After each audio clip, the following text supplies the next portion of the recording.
Bismillahirrahmanirrahim. Assalamualaikum warahmatullahi wabarakatuh. Bapak-bapak, ibu-ibu, mas-mas, mbak-mbak, khususnya adik-adikku sekalian yang dirahmati Allah dimanapun Anda berada.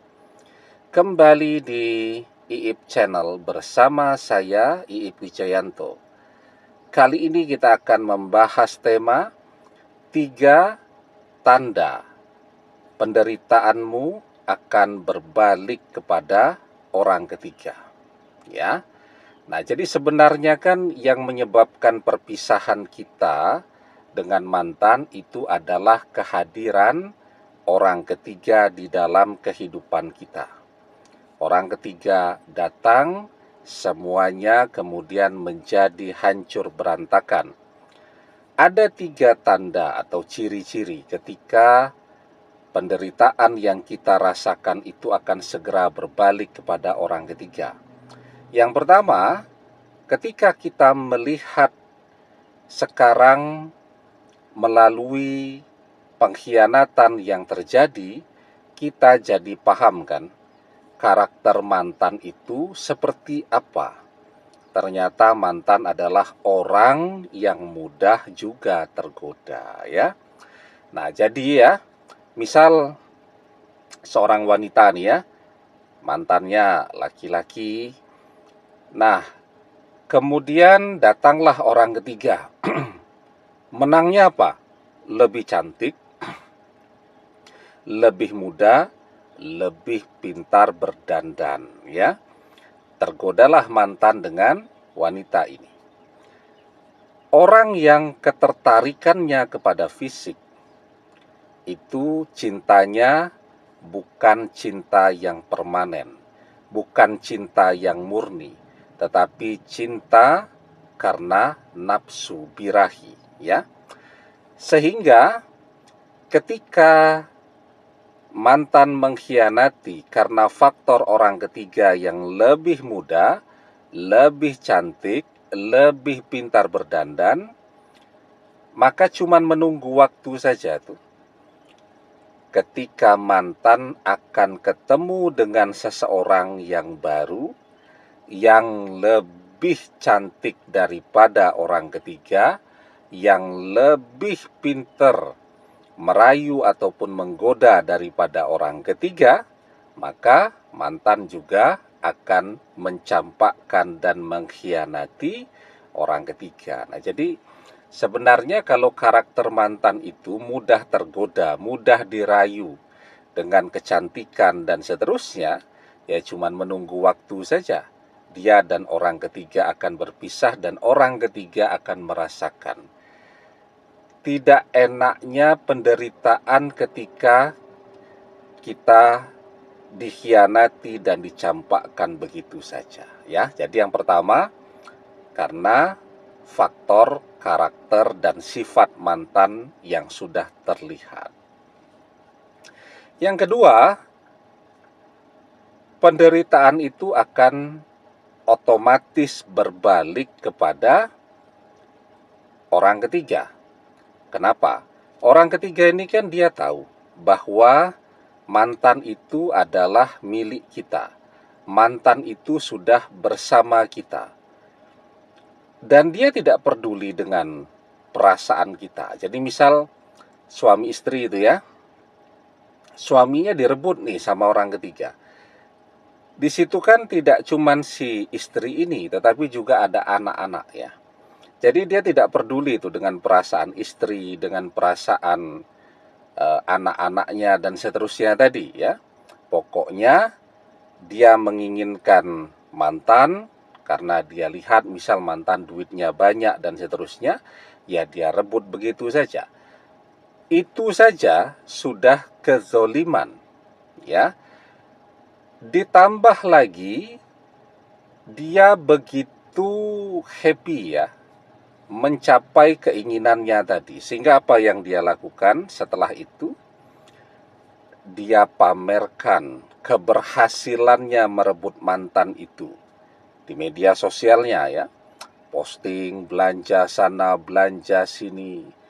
posting nginep di hotel mahal, ya, posting makan malam di resto hotel berbintang 5, posting lagi jalan-jalan, liburan dan seterusnya, itu kan artinya dia betul-betul tidak pernah menghargai perasaan kita.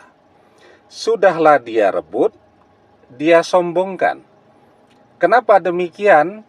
Ketika dia merebut saja, ya, dan dia tahu bahwa mantan itu milik kita, itu artinya dia senang melihat penderitaan, ya, beserta penderitaan anak-anak itu tadi.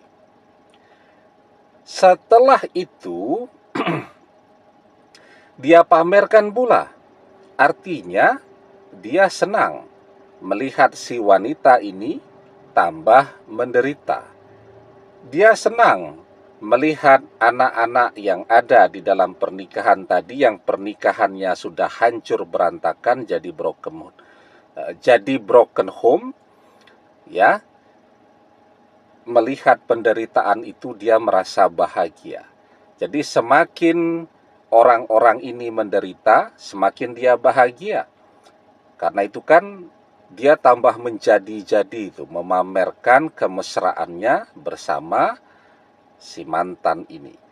Nah, itu sebab kenapa penderitaan itu akan otomatis berbalik kepada orang ketiga itu. La tushiri samatata li akhika fayarhamuhullah wa yabtalika. Dan janganlah kalian menampakkan kesenangan di atas kesusahan saudaramu. Jika demikian, Allah akan merahmatinya dan justru memberimu kesusahan. Ya, nah itu otomatis akan berbalik. Dan yang ketiga, ya, tadi ya, dia merebut, itu sudah sebuah kezoliman.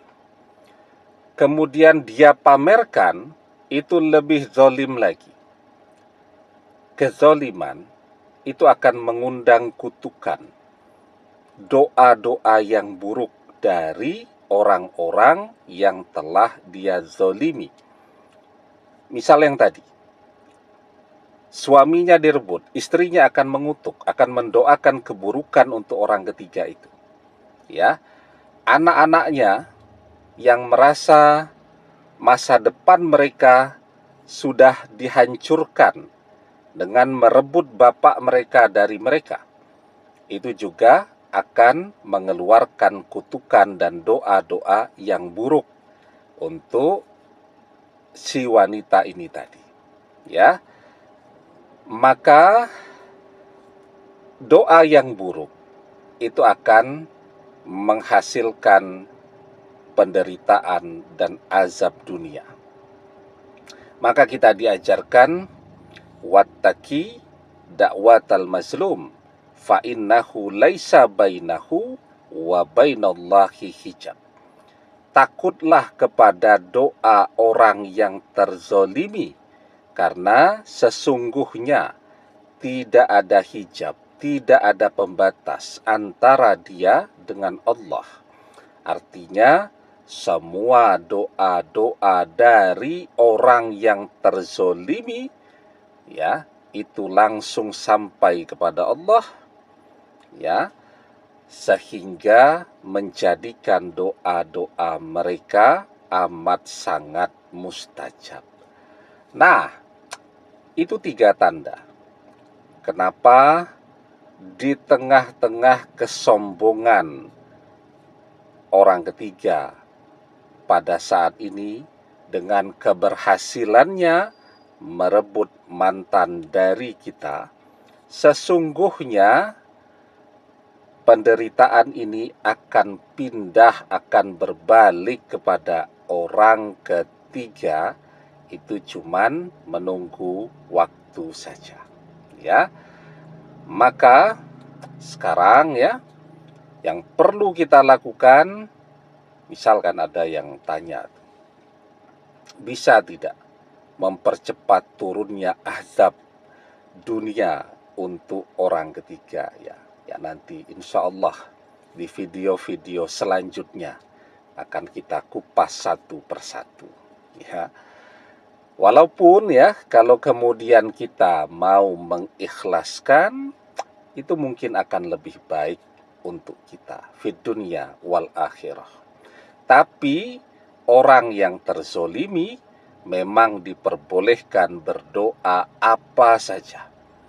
Ya, la yuhibbullahul jahra bisu'i minal qauli illa man zulima wa kana Allahu sami'an alima. Allah tidak menyukai ucapan buruk dengan terus terang, illa man zulima, kecuali bagi orang-orang yang terzolimi. Wa kana Allahu sami'an alima, dan Allah maha mendengar, Allah maha mengetahui. Demikian, semoga bermanfaat. Wallahu a'lam bissawab, billahi taufik wal hidayah. Assalamualaikum warahmatullahi wabarakatuh.